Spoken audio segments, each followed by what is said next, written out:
Hello, it's Jamie with Soul Heart Entertainment for ToesDay, September 29th, 2020. Tonight is ToesDay and it's also the presidential debates. So I suspect there will be a very limited number of viewers on live.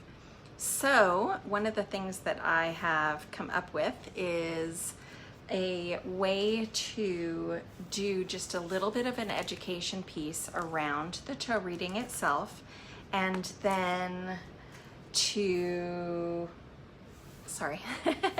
to look at a little bit of tapping so that we can get so that I can show you how tapping can help release some of these subconscious belief systems.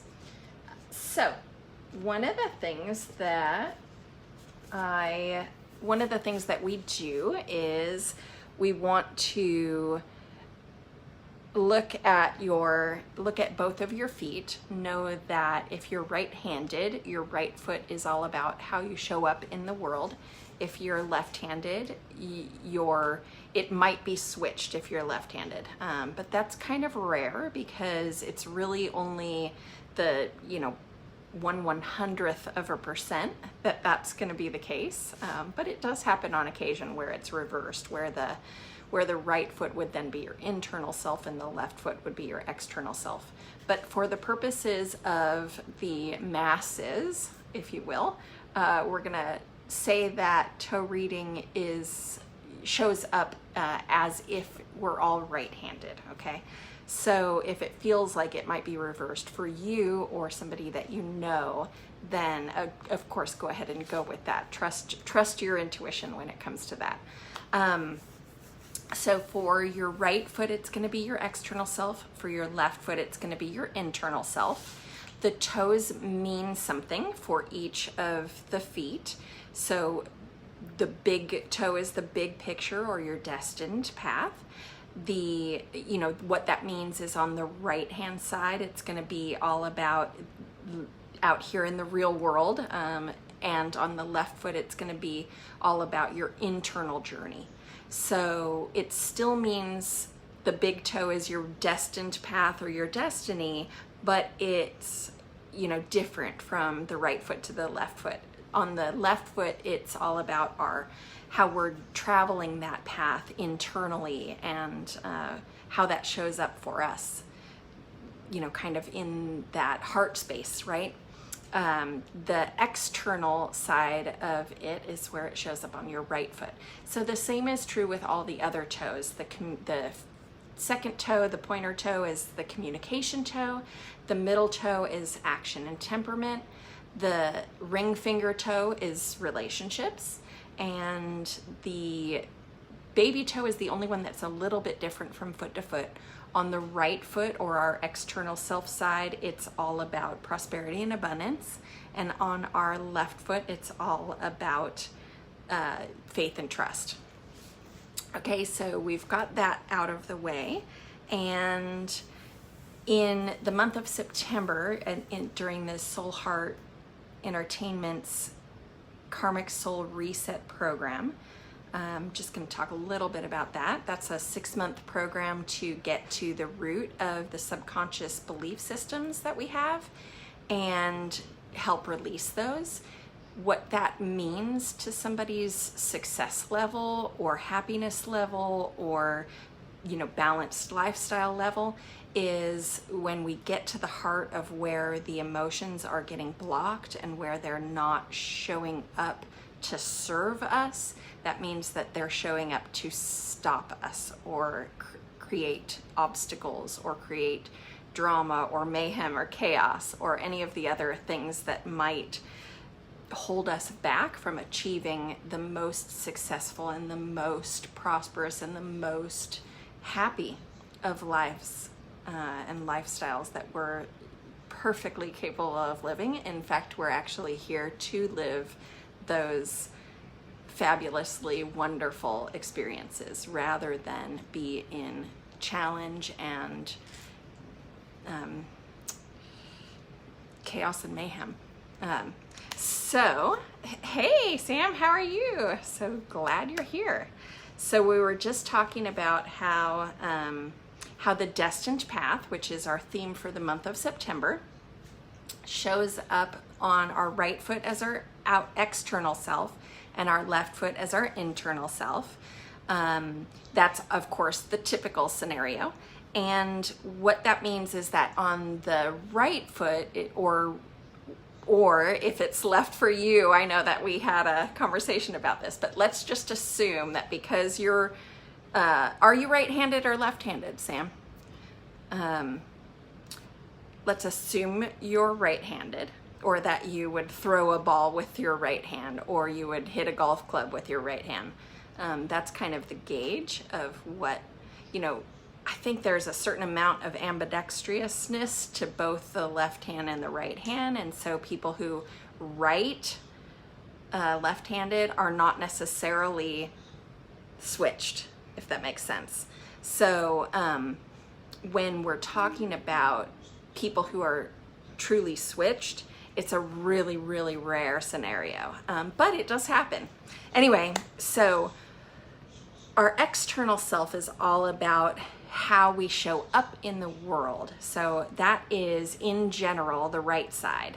And when we're talking about our destined path, that usually looks like career or, how we're pursuing whatever it is that makes us happy on that destined path. So that shows up on that big toe, on the right foot. On the left foot, it's about how we process that internally. So it's how we're going about showing up for ourselves. Are we taking care of ourselves? Are we following our destined path, or have we, chosen a different road that might lead us to a few more obstacles in life, or maybe not nearly as happy as we could possibly be?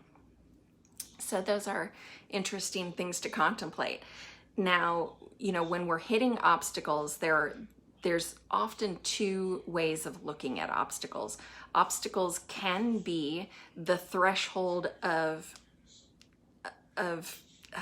breakthrough, but they can also be the things that just feel like weights, feel like we're carrying too much with us, carrying too many burden, too much anxiety, not enough freedom, if you will, to make decisions. So it would feel heavier. It would feel, okay, so here's one of the ways to look at it.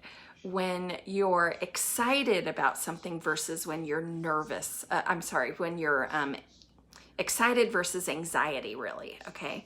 So when you're excited about something, you look forward to it, but you might still have the nerves or the challenges associated with feeling completely comfortable with it. Whereas anxiety will hold you back. It will feel heavy. It will feel like you can't move. It will feel painful, instead of like you're gonna go for it, you're gonna push through, that would be more excitement. Plus, when you're looking forward to something, that's definitely more of a sign of excitement versus when you're dreading something, which would create a little bit more of anxiety. Now, energetically, they're very, very different vibrations, but the way that they show up in our lives as humans on this human earth, they feel very much the same. So we have to evaluate them as they come up, as we experience them in life. And when we're breaking through our destined path scenarios, where they're working or they're not working, we can come across obstacles, and it can be really hard to tell whether those obstacles are things that are holding us back or are just that surface that we just need to break through, and to reach the other side of where we're headed, where we're already destined to be.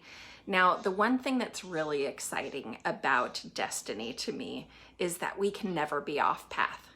That's a misnomer, old wives' tale, whatever, however you want to view it. It's, to me, we can never be off path, and that's kind of exciting.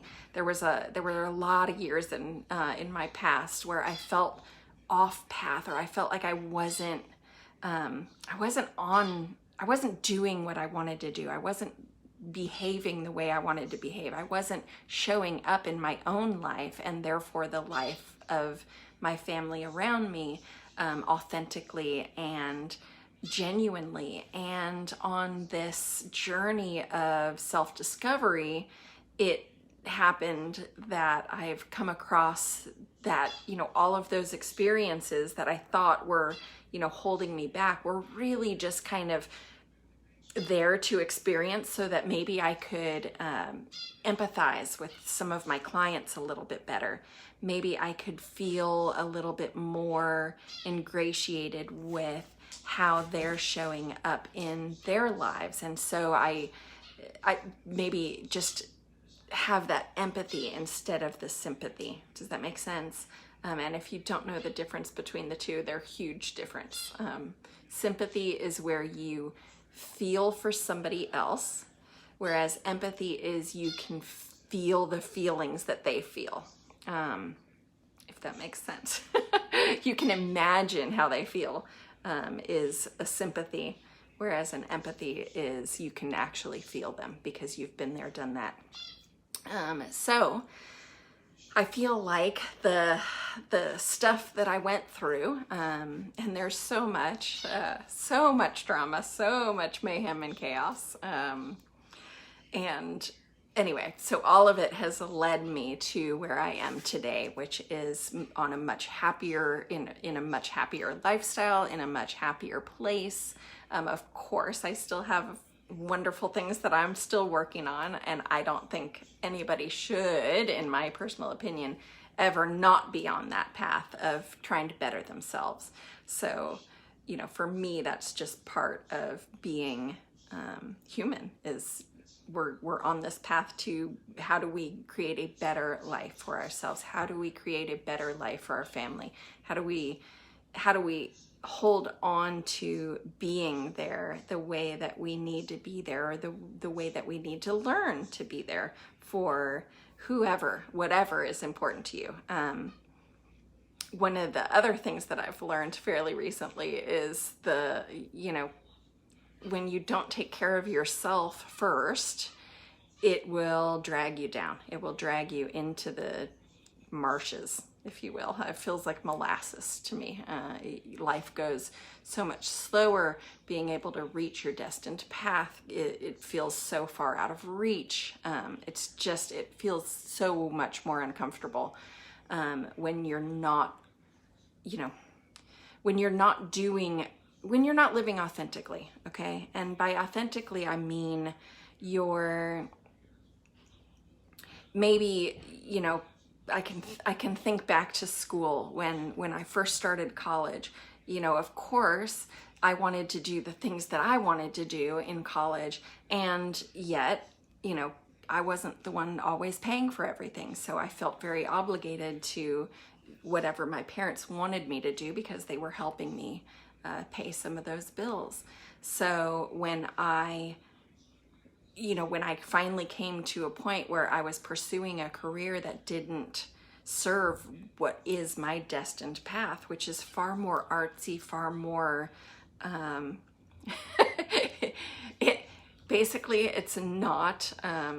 it's not going into architecture, which is, the avenue that I was being pushed to pursue, because it had that artsy side to it, but it wasn't what I wanted to do. So it didn't feel right to me. So it didn't feel authentic. Psychology was something that I was definitely interested in. I took many, many classes in college around psychology, intending to be a psychiatrist. Actually, I was pre-med at some point. Hi, Simon. So there were a lot of avenues that I pursued on my destined path. We're talking about big toes today, and our destined path. and how that shows up in life. So when I look down at my toes, I have one fairly deep horizontal, these are not my toes, but I'll use these as an example. I have one fairly deep line across right about that same point. It's about 1/3. If this is, if where the toe meets the foot is my birth and the tip of the toe is today, it would be about 1/3 into my life. And that's actually almost exactly where my my horizontal line shows up as well. So what that means is that there was a bump in my path on my destiny that kept me maybe from feeling like I was on track. It maybe made me feel like I wasn't good enough. It's kind of the not good enough line. And it might look like there's a little bit of forgiveness work to do. Oh, hi, Bridget. So glad you're here. Yay. Glad you made it today. So we're talking about toe reading. If anybody has any questions, definitely let me know. And if for some reason I don't see the question, try again, I guess. I think that I see most of the comments, but just in case, let me know if you have any questions about toes. What we're talking about right now is our destined path and what that looks like as far as our big toe. And the right toe is the destined path as far as how we show up in the world today. The left toe is the destined path as far as how we feel about it internally. So on these toes, one of the things that I can say about these toes is that this line right here, well, first of all, let me just talk about it, the obvious thing, which is that the big toe is very separate from the other toes. Now, because there's quite a bit of space in between each of her toes, this person, the space leads me to believe that she needs a little bit of extra space. She needs to have, like, everything's very much in order. And if it's not in order, or if it feels too chaotic for her, it definitely is not going to feel right to her. And because there's a significant space between her big toe and her pointer toe, it leads me to believe that she has a little bit of a tendency to think kind of about herself and what she needs and what she wants and how that looks like in her life and how everything around her life affects her personally. So she's going to be very focused on what she needs and what she wants, and that's great. There's nothing at all wrong with that. The other piece of that is that she's going to be such an amazing big picture thinker, okay? So if you can see at the base where the toe hits the foot, there's almost a squareness to that, to where the padding hits, or where it's kind of like the webbing of her feet, where her skin kind of comes to that square point, okay? What that means is that she has very much a queen archetype, meaning that she's going to be somebody who's going to be in charge. She's going to be, she's going to have a lot of responsibility because she can handle it. She actually likes that responsibility. It doesn't feel like a burden to her. It never did. And I can tell that because she doesn't have any kind of bunion coming out on her big toe. And out here on this, it just says that maybe she has, so this is the past of burden. This is the future of burden. So this little bump right here tells me that she probably has a lot in the works. She has a lot of things planned right now, which is really exciting. But that space between the big toe and the next toe just means that she needs her time to herself. And if she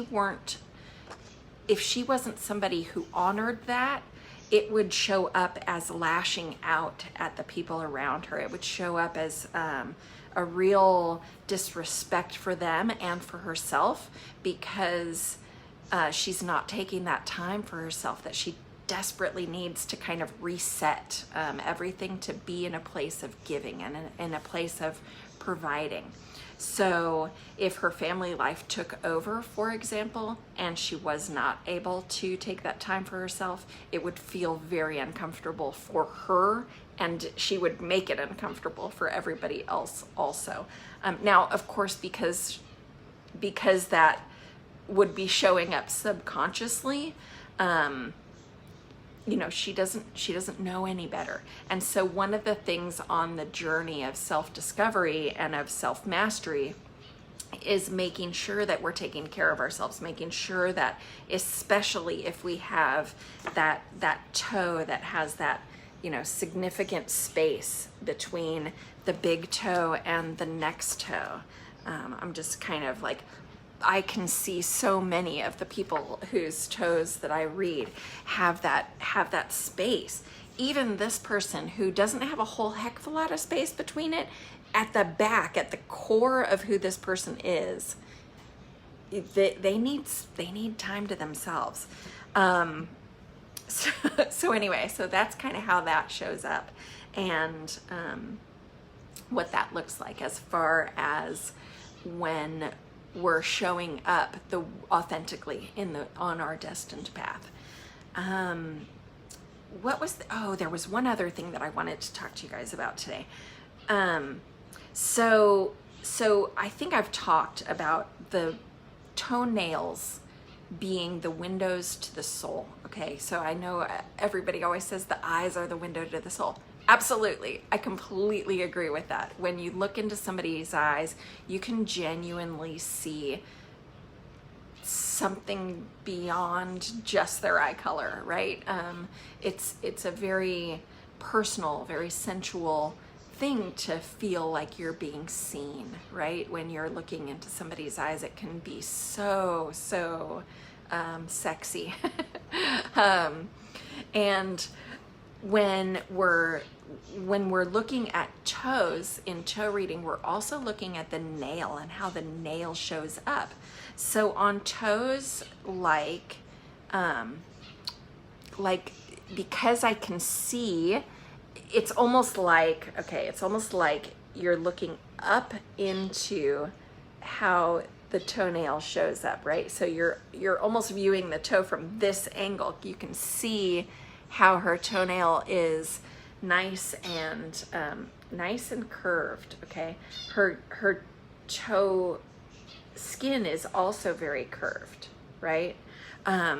One of the things that tells me when I look at those particular toes is that she has a very well-rounded view of what's going on in the world. Well-rounded meaning that she probably sees a big picture a little bit more clearly than somebody who has padding that's a little bit more square. And what I mean by that is that she's going to see all sides of the story a little bit easier.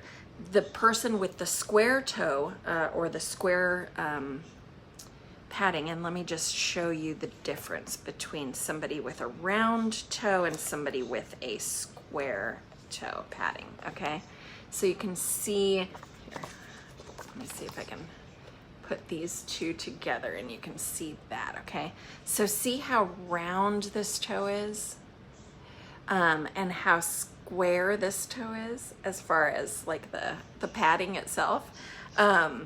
What that means is that the person with the square toe is going to kind of be a little bit more of an in the box thinker. They're going to have a really clear plan of action. They're going to have really specific steps that need to be taken. They're going to be able to map it out so that everybody understands what their vision is.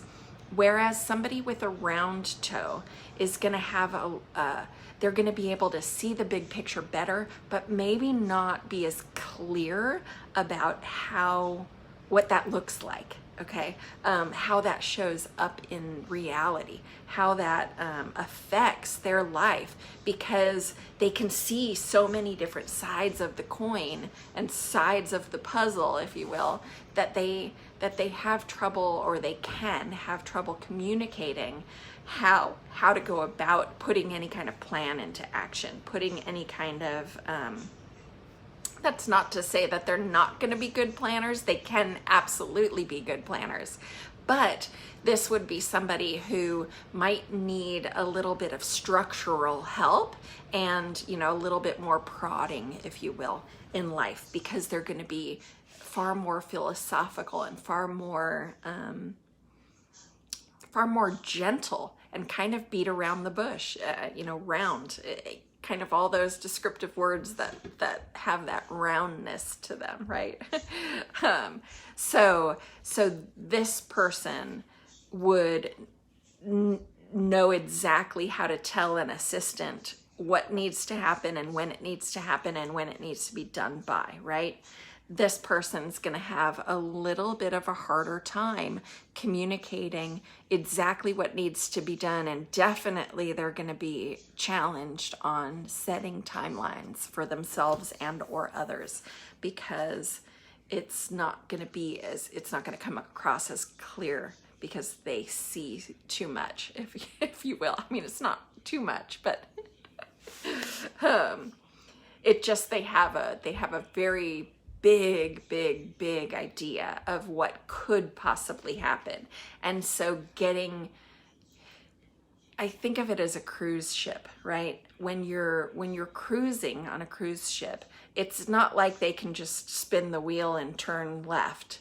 They have to plan well in advance of getting that boat to slowly kind of make that turn to turn around or to turn left. It takes a little bit more planning. And so it's kind of the same way with the toe padding. Whereas somebody with a more pointed toe, like a more pointed padding, they're going to be super streamlined. And they're probably also going to be a little bit outside of the box thinker. So they're going to be like, go, go, go, do. They want it to work, but they don't really care about it working. It just needs to be done. There needs to be experiments. There needs to be things that happen, and maybe they fail, and so what? We just keep going to the next step. So they're going to be somebody who gets a lot done, somebody with kind of that arrowhead or point. I think that one of the things that I wanted to do today was talk a little bit about EFT, emotional freedom technique, that is otherwise known as tapping. And in tapping, when we get to a subconscious belief that does not serve us, let's say that that rounded toe person loves that they see that big picture, but they want to take a little bit more action in their lives, okay? So maybe we would say a statement like,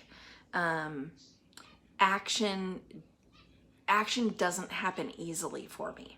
And maybe that shows up as a physical, like maybe that statement makes them feel not right. Maybe that statement makes them feel kind of nauseous or something around those lines. So if that would tell me for sure that that's an emotion that needs to be released. That's a subconscious belief that needs to be released. And the way that emotional freedom technique works is that it hits trigger points on your kind of upper core, and you do it to yourself, and super gently. But in doing the emotional freedom technique, we can get to the real core of how to release those subconscious beliefs. So the way that it works is we make statements that are statements of potential fact. Now, because we're tapping on them and because we're saying them, doesn't mean that we're taking on that energy ourselves. It actually means that we're helping release it for everybody. So for all timelines, for all family members, for all all generations, all timelines, all parallels, all universes, just across the board, we're shifting that energy a little bit.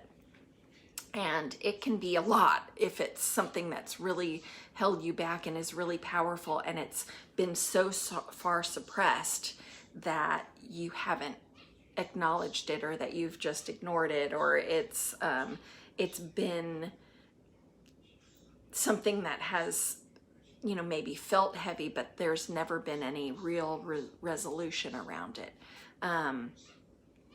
So I'll tell a quick story. When my daughter was super young, just a baby, almost a toddler, really. She was a toddler. We had a very challenging day with each other, and I spanked her, and it was just like devastating to me. I could not believe that I had done that to my baby. And I held that as guilt. I held it as shame. I held it for a long time. And a few years into my self-healing process, I discovered EFT, which was, back in about 2008, I think it was. So I was walked through a self-regulating EFT session, and it felt like a Santa bag's worth of heaviness and weight was taken off of me when I finished the EFT. It was so amazing to me. So I have been a believer ever since. It was something that obviously would have held me back way longer than it really did. Thank goodness I was able to release it. And even if it's a metaphorical release, so what? You're still releasing it. And I think that that's really, really important. So let's just do a quick little tapping session, understanding that you're not ever going to take on the burden by tapping through it or saying any of the qualifying sentences or negative sentences. I don't think of them as negative. I think of them as energetic challenges that we've kind of come across for ourselves. And in fact, by shifting it and by acknowledging that it's there under the surface, and by going through the motions of hitting the trigger points and releasing the energy, it can be truly miraculous how it works. So let's just do a quick little practical. We start at a karate chop, and we make a few statements. So let's talk about the big toe and the destined path. And so this is for all.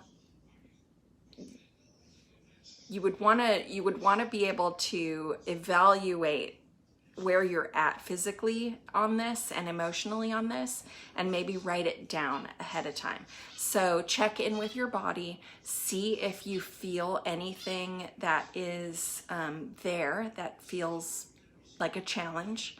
I often feel it in my solar plexus. That's just kind of where I hold a lot of my stress.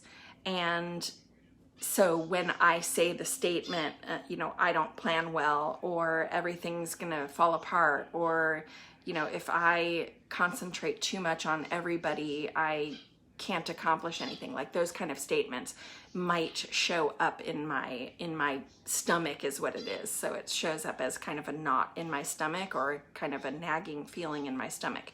The idea with EFT is that you want to scale it from 0 to 10, where 0 is you don't feel anything, and 10 is you feel it really, really strongly. So, or painfully, or like it's the worst you can imagine that pain to be. So when you're doing EFT, the idea is that you want to release it as, in order to release it, you want to get it to the feeling as yucky as possible.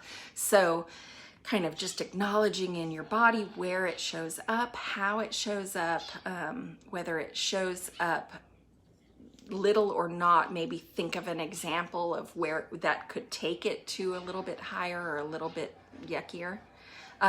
So start with that, and we'll do even it, okay, so even if, okay, start at the karate chop. Even if I never plan well, I deeply and completely, and you'll repeat this back, love, accept, and forgive myself. Love, accept, and forgive myself. Even if I always plan poorly, I deeply and completely love, accept, and forgive myself. Even if my plans never go right, I deeply and completely love, accept, and forgive myself. So we'll start at the inner eyebrow. When I plan, next you'll do right at the temple, and you don't do it hard, you just do it super, super soft. When I plan, things go wrong. Then under the eye, plans can frustrate me. Under the nose, when I do planning, it always goes wrong. And this is all about the big picture in our lives. Under the kind of in that indentation in the chin, you're gonna tap there. Even when I plan, it feels uncomfortable. The next place is going to be right at your collarbone, and just, I use both hands and just gently, even if my planning goes awry, and then you're going to do just underneath the, if this is your armpit, you're going to do just about a hand, excuse me, just about a hand down. So right in kind of the center, and I do it with my thumbs, and I do it on both sides at the same time. So when I plan, things go wrong. And then to the top of the crown chakra.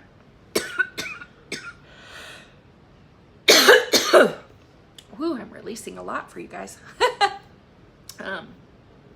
Okay, so even if my planning always goes wrong, and I feel very frustrated with my planning, and planning makes me feel like I don't deserve whatever event I'm planning, and it makes me feel not good enough. Planning can be my Achilles heel. Planning can be really hard on my emotions. And right at your heart chakra, which is your collarbone, it's kind of like right below your collarbone. I think if you just kind of gently tap all over that area, that's perfect. So while we're here, I'm going to say, check in with your body, see how you feel, see if you feel different, lighter. Maybe it feels heavier saying some of these things. Maybe it feels, just evaluate how it feels for you. And then we're gonna move on. So even if I always feel like I'll fail at planning, underneath the arms, even if planning always makes me anxious, And then up top, you're gonna say, you're gonna start to turn it around. Perhaps this is just a story. And it's a lousy story. And I give myself permission to release this lousy story and embrace the truth. And the truth is, I am a great planner. I plan things really well. Sometimes they work, and sometimes they don't. And regardless of the outcome, my planning skills are intact. And I appreciate my planning skills. And I feel good about my planning skills. And at the heart chakra, just stay here really quick. Check in with yourself. This is where if you feel heavier, you would maybe continue on and continue with some of the potentially negative subconscious thoughts that you might have around this subject. Maybe a memory came up for you of some time in your past, or something that happened to somebody else that you witnessed that might have affected you. You would just check in with those ideas and come to, go through the motions again if you feel heavier, or if you feel even like it's not somewhere between a 0 and a 3, okay? Let's assume that we all started between a 7 and a 10. A session should not necessarily end until you can get it to be pretty far down on that scale. The closer to a 0, the better, just because that will feel like it's released. But this is, EFT is one of those things that you have to just be really, really genuinely honest with yourself when you're in the middle of doing that. So even if planning always goes wrong, I deeply and completely love, accept, and forgive myself, because I am a great planner. I plan fabulously. And things that I plan are thought of very well by all the people that attend them. Obviously that's kind of how EFT works. I know we went substantially over, but and obviously it would be very individualized for whoever was working on it with me, but it has such amazing healing properties to it. So give it a try. If you would like to learn a little bit more about EFT, I have an instructional video, and toe reading, of course. I'm always here for toe reading. And in fact, let me just say this really quickly. The very last 2 days of September are upon us. And after September, I will no longer be offering any kind of discounts for any of my services.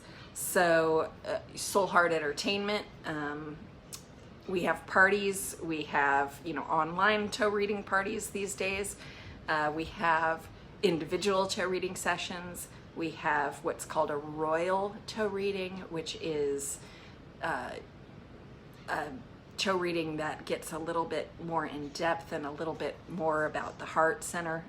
Oftentimes this is something that's done in a couples situation.